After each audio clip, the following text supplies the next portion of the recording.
During the 2 days of discussions here in Addis Ababa, we look forward to active sharing of national experiences as well as exploring the role of regional organizations and relevant regional instruments in facilitating 1540 implementation in Africa. Practical experiences of all participants here will be crucial to assisting others in meeting their goals under the resolution. Ladies and gentlemen, there have been a number of important recent developments that have an impact on the implementation of Resolution 1540. In February this year, a note from the 1540 Committee encourages states to provide updated information on their implementation of the resolution and called on those that have not yet submitted a national report to do so. States were also advised to notify their points of contact and to share relevant, effective practices. The value of member states' inputs cannot be overemphasized. They serve as the basis upon which the committee can conduct dialogue with states on their implementation of the resolution, including on facilitating assistance. As the 10th anniversary of Resolution 1540 approaches next year, it is heartening to note that 171 states have reported to the committee on their implementation so far. However, there are still 22 states that have yet to submit initial reports. I would like to take this opportunity to encourage those states, including the remaining 18 states in Africa, to provide the committee with the information on the steps they have taken or intend to take to implement this resolution. I assure you that the committee and its experts stand ready to provide them with any assistance as necessary. Recently, there was a development in 1540 reporting when the Security Council adopted Resolution 2118 on the destruction of Syrian chemical weapons. The resolution, while determining the use of chemical weapons as a threat to international peace and security, decided that member states should inform the Security Council of any violation of Resolution 1540 in order that necessary measures can be taken. This decision as to the importance of the efforts directed towards universal and full implementation of Resolution 1540. The Security Council, through Resolution 1977 of 2011, extended the 1540 Committee's mandate for 10 years, recognizing that countering the threat of WMD proliferation by non-state actors is a continuous and long-term task. It is a global endeavor that requires sustained cooperation from all stakeholders, since global impact of Resolution 1540 is only as strong as the weakest link in the chain. The importance of dialogue between the committee and member states was also highlighted through this resolution, which stressed direct contact as an effective means of dialogue. The committee was encouraged to actively engage in dialogue with states on the implementation of Resolution 1540, including through visits to states at their invitations. These visits aim to assist states in the review of their implementation, identifying any gaps, areas of improvement, and assistance needs. During this year, the committee visited 4 states. They were Burkina Faso, Grenada, Trinidad and Tobago, and the Republic of Korea.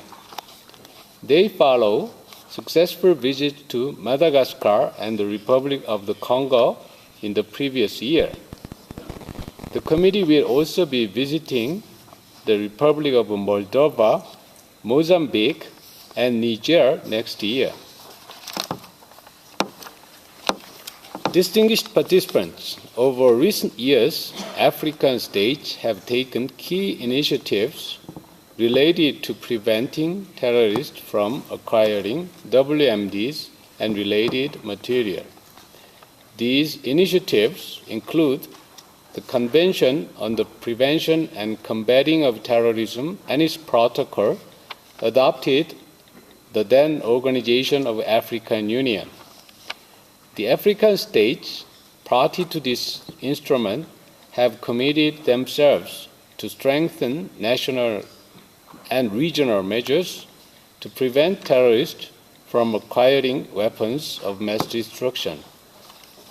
African states have also established a nuclear weapon-free zone through the Palindaba Treaty.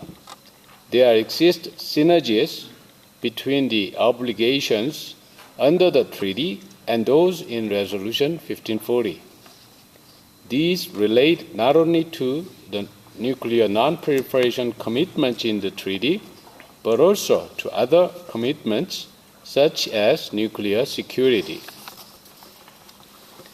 In June and September this year, 2 regional workshops were held in Senegal and Kenya that raised awareness on the 2005 amendment to the Convention on the Physical Protection of Nuclear Material and the International Convention for the Suppression of Acts of Nuclear Terrorism. I believe good progress was made at these workshops in highlighting the relevance of these instruments to the implementation of Resolution 1540. In addition, a particularly noteworthy development has been the decision by the AU Summit in January.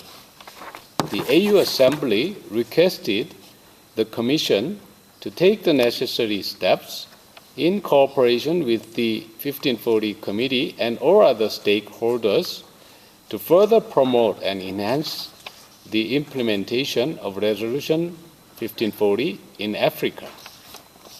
I am confident that this decision will contribute to strengthening the AU's cooperation with the 1540 Committee in advancing our common objective of preventing WMD proliferation. Ladies and gentlemen, obviously, the obligations derived from Resolution 1540 cover a broad range of issues, engaging a wide spectrum of national players.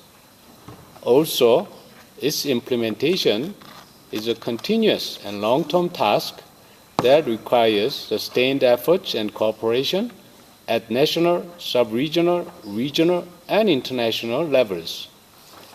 And there are the competing priorities on state resources and institutional capacity to advance their socio-economic development.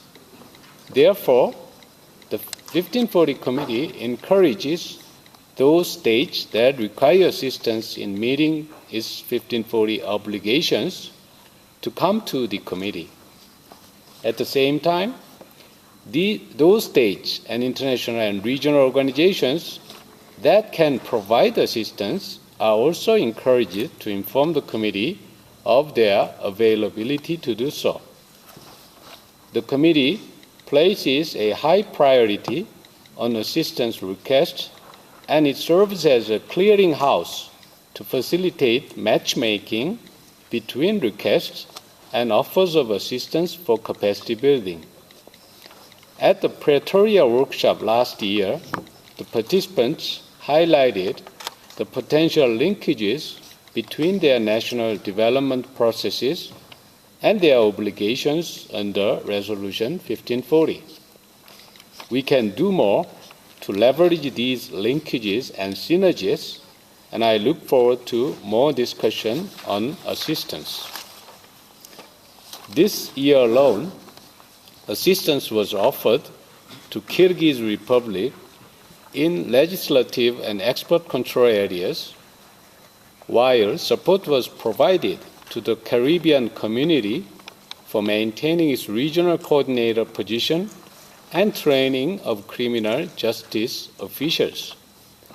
The 1540 Committee's group of experts has improved the compilation of assistance requests and offers, enabling a more systematic approach to assistance matchmaking. Distinguished participants, let me conclude by recalling that with the unanimous adoption of Resolution 1540 in 2004, the Security Council deals directly with possible threats to international peace and security should non-state actors have access to weapons of mass destruction. The resolution states what measures states need to take to address these threats.